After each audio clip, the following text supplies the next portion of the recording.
I did write a couple of things down because it's talking about a mother's heart. And I want to talk about my mother's heart because I wanted to be just like my mother was, very loving, very kind, very much like the vision of the church. That's why it is so near and dear to my heart, because I was raised up in a vision just like that. Amen. And I just wanted to exemplify that. So, but I wasn't raised in a church. I've never seen my mother go to the church until I came to New Commandment Ministries. All my life, I never seen my mama go to church. And, you know, I used to be like, Mom, come on, go to church with Auntie, you know. She like, no. I'm like, okay. All right, so, you know, I just wonder why she never went. You know, and I never really asked her. You know, she just said, no, she didn't go, you know. But my mom, we grew up in a party house. It was always a party. It was like the club all the time. It was always going down at my mom's house. And everybody came over there. She fed everybody.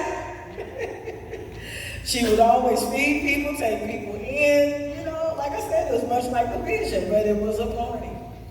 It was a party all the time. And always, you know, alcohol was always involved. But I just wanted to say that because, you know, it wasn't perfect. A mother doesn't have guidelines to go off of. You know, they just do the best that they can, or they go about what they was taught.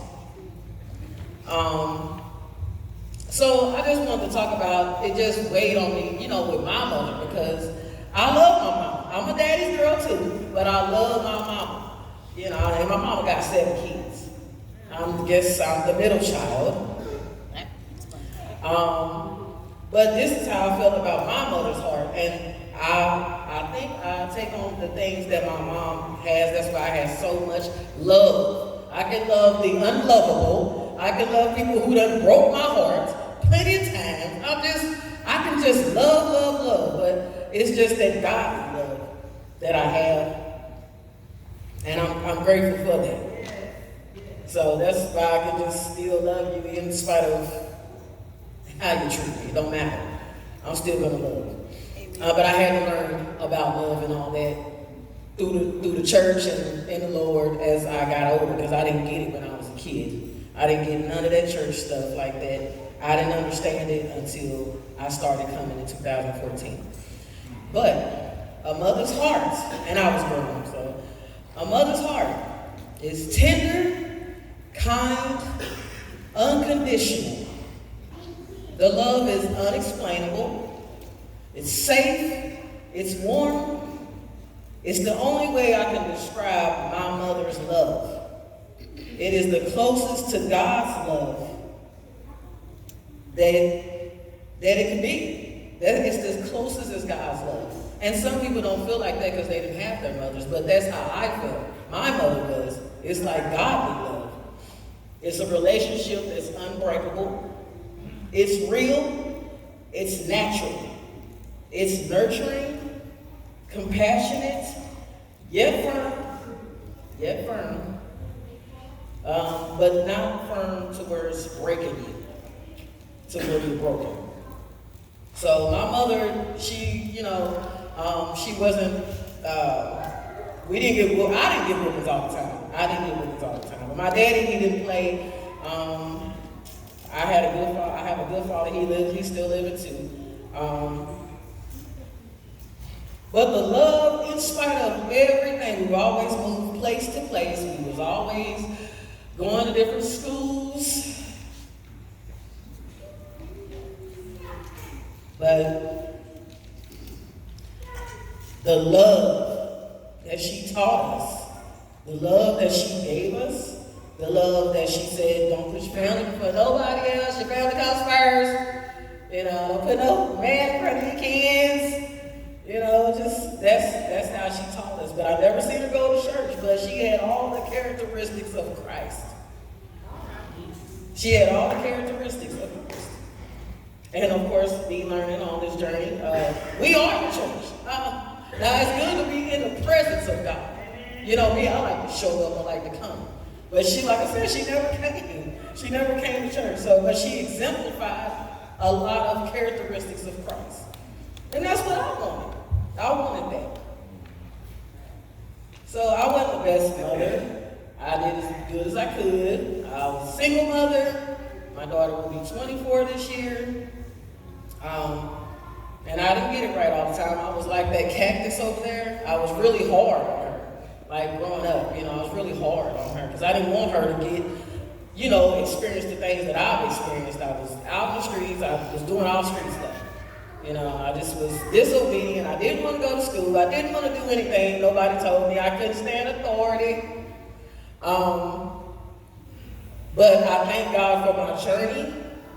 Because in 2014, she was probably like 15, 14 at that time. So God changed me.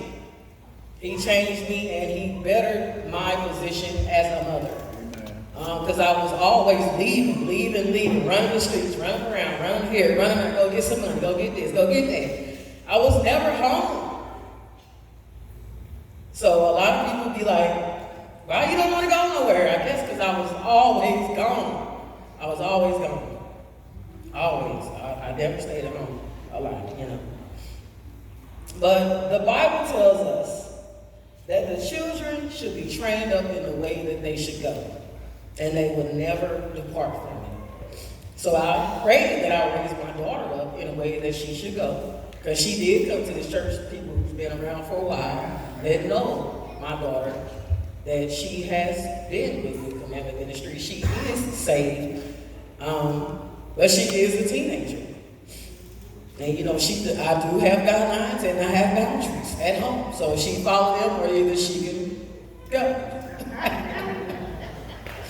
But I just want to exemplify, the best that I can to her as a mother, because she did see my life. And I wasn't the best. I never left her like with strangers or nothing like that. She was always with my mother. But the point is, I left her. I wasn't there. I didn't spend a lot of time with her. I always bought her stuff, got her everything she wanted. But I got it. I got a better understanding once I started coming to church, embracing that godly love, understanding what it is to be a mother. And realizing when I had my daughter, all the hell that I put my mother through. Because I put her through a lot. She got to see the judge a lot of times. I was really bad. Like growing up, I was always bad. But I was a crybaby. But I guess I just wanted attention, from my mother. I just cried for my mama all the time. But I'm thankful that my mother and my father are still allowed to see my life today. So she trained me up right to do right, to love, to feed the hungry, clothe the naked, lay hands on the sick, shelter those that are without. She trained me up in the way that I should go. I just didn't go to church. But I came back. I'm not in the streets anymore. I'm not running around. I guess is what the street people call me lame. And that's fine. I don't be lame. I'm lame to them because I don't do what they used to do. What I used to do. But anyways, it's challenging. But I love my baby. My mother loves me. I'm glad that I got to see her in the love that covers a multitude. Love covers a multitude of sins. So no matter where my mother fell short, the love is what covered. And the same thing with me, with my daughter. I'm praying that the love covers what I did or didn't do. Amen? And for those who don't have a mother or didn't have a mother, you might not understand that kind of love.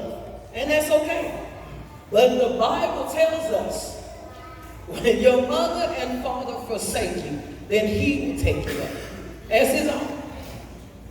So you're not by yourself. And for some of us, he puts mothers in our life. Mothers of the church, mother that's, mothers.